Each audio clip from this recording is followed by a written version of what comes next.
Hi, it's Dr. Katina. We're in the home stretch. We're in the effectiveness tab, and you're almost there. So have fun with this tutorial. See you soon.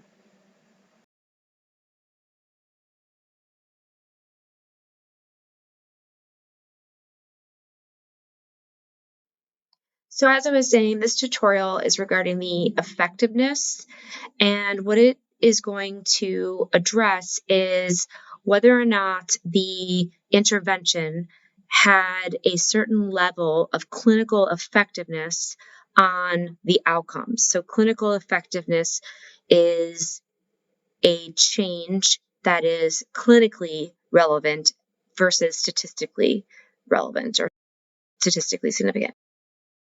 The paper or article might report an MDC, which is a minimal detectable change, and then they might say how much larger their result was compared to this minimal detectable change, or they might say an MCID, which is a minimal clinically important difference, which a lot of outcomes have now, and they might say what it was for their outcome. And now remember, it has to be for the functional outcome. If it's like a percent oxygen change or something like that, that's not a functional outcome.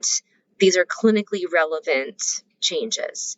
And so they might say, they might call it a Cohen's d, which is a mean difference divided by the pooled standard deviation.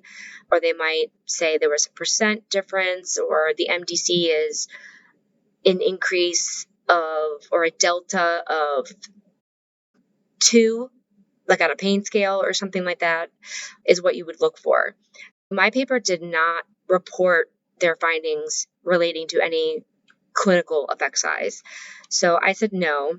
If you said yes, you would say which functional outcome it was. So let's say if it was 6-minute walk test, you would say 6-minute walk test, comma, a Cohen's d equals, and it might be 0.4, 0.5, 0.6. 0.7 is a large effect size, or if it's over 1, that's a very large effect size. So you just say what functional outcome and then what effect size was it.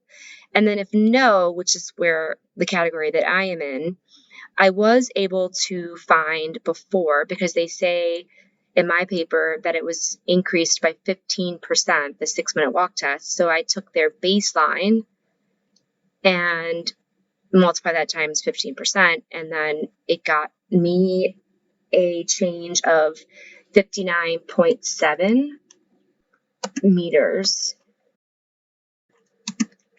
I'll say that's a difference. And that is a clinically significant difference. I cannot report standard deviations with that, which is what it asks for here, because they didn't provide that information. But I did find that this was a difference. I could use the standard deviation from baseline as a rough estimate. I would just take that standard deviation and pool it. So I could put the baseline standard deviation here and then just determine, let the statistical people decide if there's anything they can do with that. And this is of my clinical group.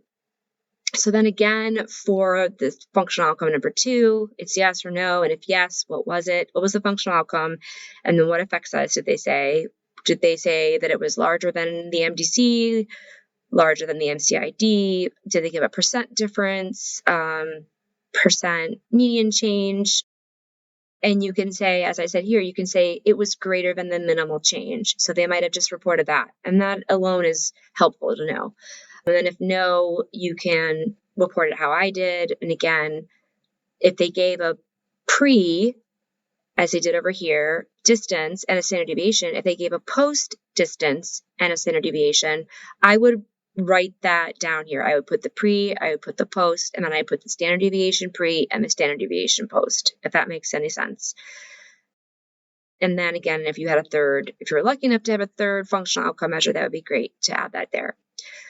Here, I tried to list some common functional outcome measures in this population. There are more Just in case your paper does report these, because 6-minute walk test is pretty common, you can see here if any of these outcome measures were listed in your paper and if the improvement or difference was in any of these categories, because then that will tell us alone whether or not it was clinically significant or not without you having to do the math.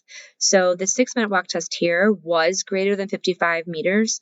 So that is very clinically significant in this patient population. We didn't have these other two outcomes.